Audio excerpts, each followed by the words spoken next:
तालिबान के रिश्ते सातवें आसमान पर। अफगान विदेश मंत्री मुत्ताकी भारत दौरे पर आएंगे। तालिबान के भारत आने से पाकिस्तान में हलचल।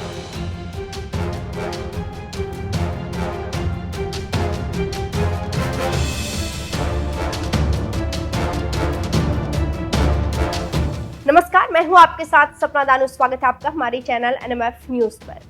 भारत में एक कहावत है कि समय सबसे बड़ा बलवान होता है, क्योंकि समय बड़े से बड़े घाव को भर देता है और समय सारे गमों को भुला देता है।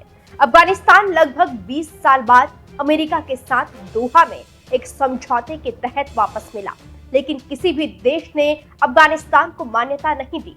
और तो और पाकिस्तान में इमरान खान की सरकार थी तो पाकिस्तान में जश्न मना।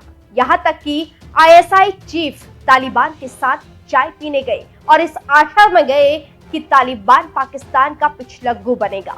लेकिन जैसे ही पाकिस्तान दबाव बनाने लगा, तालिबान ने पाकिस्तान को मुंहतोड़ जवाब दिया। लेकिन भारत ने अपनी पुरानी स्थिति को कायम रखते हुए जिस चीज की जरूरत तालिबान और अफगान जनता को थी वो दिया, जिसका नतीजा ये हुआ कि तालिबान हमेशा से भारत के साथ रहा था और अब पूरे खुले तौर से भारत के साथ हाथ मिला दिया, जिसके बाद भारत तालिबान के रिश्ते नए आयाम पर पहुंच गए। और अब इस रिश्ते को देखकर पाकिस्तान के पेट में दर्द शुरू हो गया। अब खबर है कि अफगानिस्तान के विदेश मंत्री भारत के दौरे पर आ रहे हैं, जिसके बाद इस्लामाबाद का पारा चढ़ गया है। तालिबान के सत्ता में लौटे 3 साल बीत चुके हैं। दुनिया के कई देश तालिबान से आज भी दूरी बनाकर रखे हैं, लेकिन भारत ने एक बार फिर कूटनीतिक शतरंज की बिसात पर नई चाल चली है।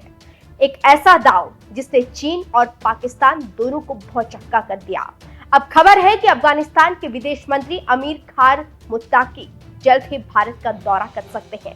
ये वही मुत्ताकी हैं जिन पर संयुक्त राष्ट्र सुरक्षा परिषद ने प्रतिबंध लगाया हुआ है, यानी यात्रा पर रोक, संपत्ति पर रोक और वैश्विक मंचों पर सीमित उपस्थिति।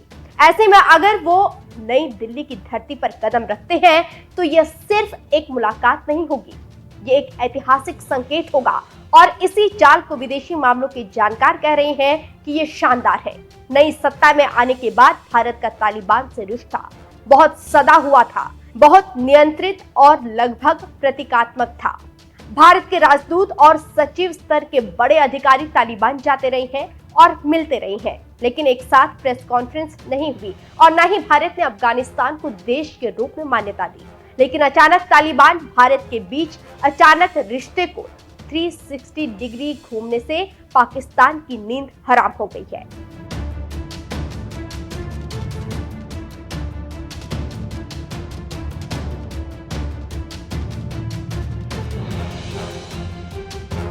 जानकारी देते चलें कि दिल्ली ने काबुल से अपने राजदूत को बुला लिया था, दूतावास बंद कर दिया गया था और तालिबान शासन को औपचारिक मान्यता देने से इनकार कर दिया। भारत का फोकस सिर्फ 2 बातों पर था। पहला, मानवीय मदद और लोगों से सीधा संपर्क, मतलब ये कि पीपल टू पीपल रिलेशन। अब भारत सीधे तालिबान सरकार के साथ बातचीत करने जा रहा है, वो भी डंके की चोट पर। और वार्ता ऐसे वैसे नहीं, बल्कि सीधे मंत्री स्तर पर। मुत्ताकी का भारत दौरा अगले हफ्ते होने की संभावना जताई जा रही है। भारत काबुल ने डेट का खुलासा नहीं किया है, लेकिन यात्रा है और बड़े ही शान से भारत आ रहे हैं। ये 2021 में तालिबान के सत्ता में लौटने के बाद की पहली कूटनीतिक बैठक है। मतलब ये कि 3 साल की दूरी के बाद नई दिल्ली और काबुल के बीच फिर से बातचीत होने जा रही है। मुत्ताकी न सिर्फ विदेश मंत्री एस जयशंकर से मुलाकात करेंगे, बल्कि भारतीय सुरक्षा एजेंसियों और दक्षिण एशिया के विशेषज्ञों से भी बंद कमरे में गुफ्तगू होगी।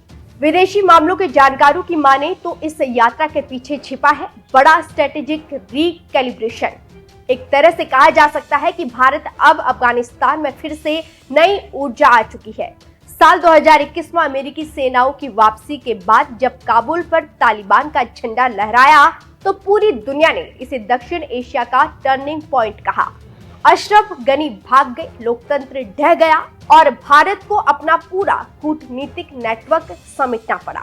लेकिन अब लग रहा है कि फिर से तालिबान और भारत के रिश्तों की बर्फ पिघलने लगी है और इसका सबसे बड़ा उदाहरण मुफ्ती का भारत आना है।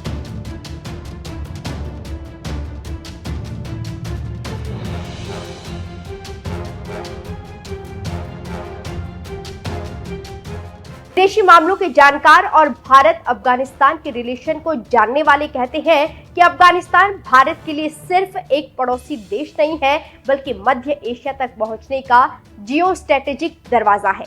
भारत ने पिछले 2 दशकों में अफगानिस्तान में $3 अरब से अधिक का निवेश किया है। डैम, स्कूल, सड़कें, अस्पताल और सबसे अहम सलमा डैम और अफगान संसद भवन जैसे प्रोजेक्ट बनाए हैं।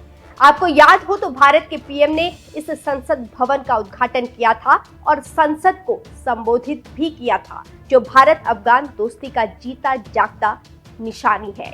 लेकिन भारत ने धैर्य रखा और 2022 में एक टेक्निकल मिशन के जरिए काबुल में अपनी छोटी सी मौजूदगी दर्ज कराई। भारत की यह नई कूटनीतिक सक्रियता अब सिर्फ तालिबान तक सीमित नहीं है, इसका असर सीधे इस्लामाबाद और बीजिंग तक पहुंचा है, क्योंकि बीते 3 साल में पाकिस्तान ने अफगानिस्तान में अपनी स्ट्रेटेजिक गहराई बढ़ाने की कोशिश की थी। आईएसआई के अधिकारी खुले तौर पर काबुल में तालिबान नेताओं के साथ दिखे, लेकिन धीरे धीरे तालिबान और पाकिस्तान के रिश्ते भी खटास भरे होते गए। फिर तालिबान भारत की तरफ झुका और भारत ने गले लगाकर एक नए रिश्ते की शुरुआत की, जो सफल रही है और मुत्ताकी भारत के दौरे पर आ रहे हैं।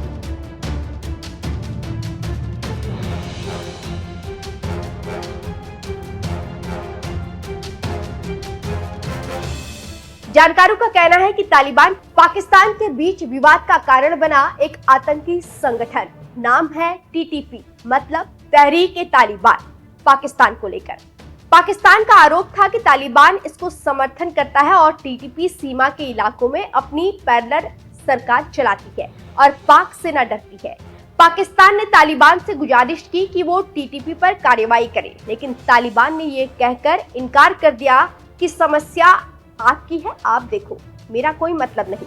फिर रिश्तों में दरार आ गई और दरार अब बड़ी हो गई है। तालिबान अपने रास्ते पर है और पाकिस्तान अपने रास्ते पर है और अब दोस्ती की शुरुआत भारत के साथ बढ़ती जा रही है। अब जब भारत तालिबान से बातचीत करने जा रहा है तो ये न सिर्फ एक कूटनीतिक कदम है, बल्कि एक भू राजनीतिक संदेश भी है कि अफगानिस्तान की राजनीति में भारत की वापसी तय है। लेकिन एक परेशानी यह है कि बीजिंग और इस्लामाबाद दोनों के लिए असहज है।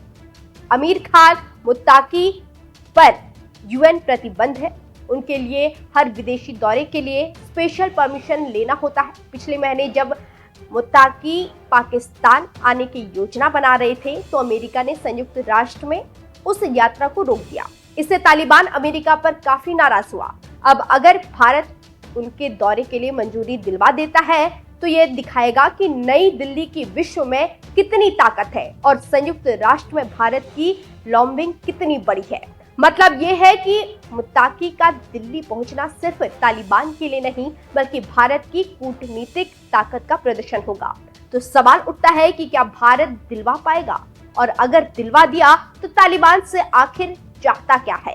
क्या भारत तालिबान सरकार को औपचारिक मान्यता देने जा रहा है या यह सिर्फ एक बातचीत की शुरुआत है? देखना होगा कि आगे क्या कुछ होता है। लेकिन मुफ्ती के आने से पहले ही चीन और पाकिस्तान परेशान है।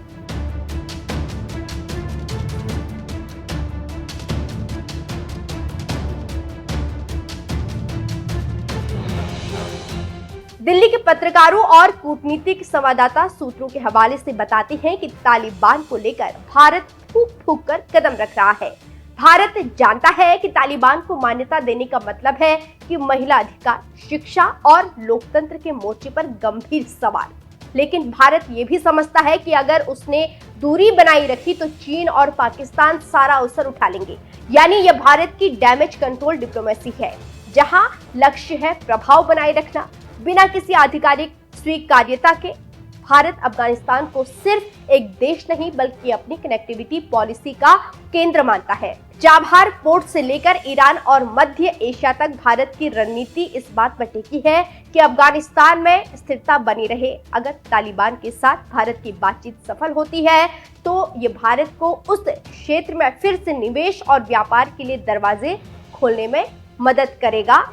अब नई दिल्ली काबुल से संवाद कर रही है, तो यह सिर्फ कूटनीति नहीं बल्कि चीन पाकिस्तान को करारा जवाब होगा। देखना होगा कि होता क्या है।